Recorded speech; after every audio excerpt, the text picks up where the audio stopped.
Contract workers in the public sector will now be offered permanent positions. The update came from the finance minister in the House of Representatives today amidst concerns about the treatment of those workers under the new compensation regime. Now, Dr. Nigel Clark was speaking during the tabling of the third supplementary estimates. Andrea Chisholm has the details. The government is projecting to spend $24.5 billion more for this fiscal year, which ends on March 31, 2023.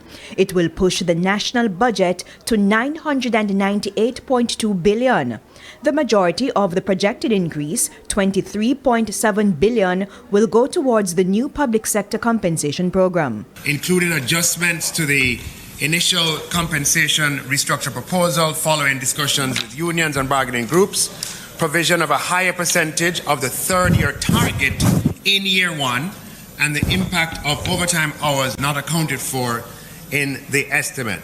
Speaking of compensation, Shadow Finance Minister Julian Robinson again questioned the treatment of contract workers during the review process. Their salary scales have not been adjusted. If you take the doctors, and that represents about 80%, they are hired on contract by the regional health authorities.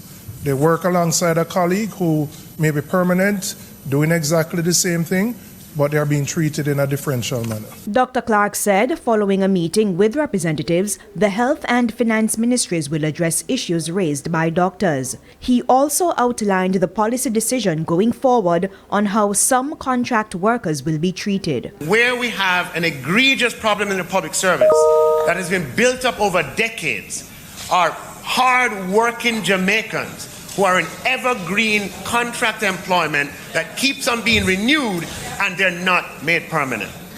We, Mr. Speaker, are going to fix that, not with an increase. We're going to fix that on a contractual, legal basis. The basic idea is that those contractual arrangements will come to an end at a particular point, and they'll be replaced with permanent employment. While the public awaits an update on those plans, a warning. It has to be accompanied by an amendment in our regime